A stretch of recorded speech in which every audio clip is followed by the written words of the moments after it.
11월 취업자 수가 10개월 만에 가장 큰 폭으로 증가하면서 반짝 회복을 보였습니다. 하지만 개선세가 이어지기에는 좀 지켜봐야 된다라는 입장인데요. 경제팀 이순영 기자와 함께 자세한 내용도 살펴보도록 하겠습니다. 네, 기자, 오늘 통계청이 고용 동향을 발표를 했는데 일단 고용 쇼크에서 벗어나서 회복세를 보였습니다. 네, 그렇습니다. 네. 5개월 만에 10만 명대를 회복하면서 10개월 네. 만에 가장 큰 폭으로 증가했습니다. 네. 통계청은 지난달 취업자 수가 2,718만 4천 명으로 지난해 같은 기간보다 16만 5천 명 증가했다고 밝혔습니다. 올해 취업자 수 증가폭은 지난 7월부터 4개월째 10만 명에도 미치지 못하며 고용 쇼크가 발생했었는데요. 5개월 만에 두 자릿수대로 회복한 겁니다. 다만 실업자 수와 실업률 역시 높은 수준을 기록했습니다. 지난달 실업자는 90만 9천 명으로 1년 전보다 3만 8천 명이 늘면서 11월 기준으로 105만 5천 명을 기록했던 1999년 이후 19년 만에 가장 많았고 실업률도 3.2%로 전년 동기 대비 0.1%포인트 상승했는데 역시 동월 기준으로 보면 지난 2009년 3.3%를 기록한 이후 가장 높았습니다. 네, 10개월 만에 최대폭으로 취업자 수 증가가 나타나면서 고용 한파가 좀 잦아들지 주목이 되고 있는 것 같은데요.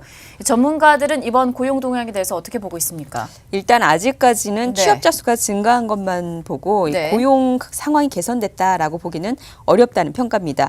최근에는 청년 쪽의 취업률이 많이 좋아졌고 20대 여성 후반의 고용률이 많이 올랐는데 나머지 그룹에서는 뚜렷한 개선세가 보이지 않았기 때문입니다. 9월, 10월, 11월 오면서는 고용의 양이 증가해오고 있어서 그 점에서는 이제 긍정적으로 평가할 수가 있는데요. 네, 여전히 40, 50대 고용률이라든지 단시간 근로 비중이 늘어나든지 이런 현상을 보면은 고용의 질까지 이제 개선되고 있다 이렇게 말하기는 어려워서 여전히 고용 상황이 이렇게 좋은 상황은 아니라고 할 수가 있습니다.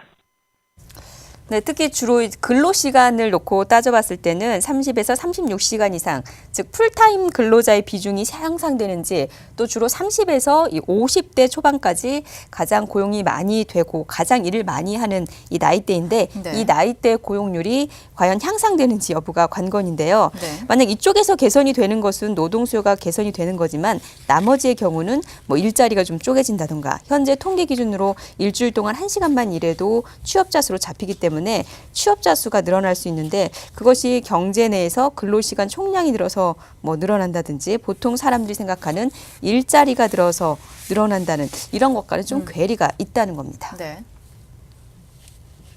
경기가 좋아지기 시작하면은 생각보다 또 빠르게 개선이 됩니다. 이게 이제 서로 기업에서 근로자를 데려가고 싶은데 데려가지 못하는 이런 상황이 더 좋아질 수가 있는데도 한계가 걸린 이런 상황도 있는데 지금은 오히려 그런 상황이 아니고 일하려는 사람은 더 많이 있는데 노동을 원하는 수요하는 이 기업 쪽의 이 노동 수요가 약한 상황이기 때문에 그게 좀 좋아지는 게 관건이고요. 이제 그러려면은 이제 그 노동 수요가 좋아지려면은 이제 여러 가지 요인들이 있는데 기업에서 이제 투자도 많이 해줘야 되고요. 또 소비자들이 이제 소비 심리도 좀 좋아져야 되고 여러 가지 요인들이 이제 복합적으로 작용합니다. 예.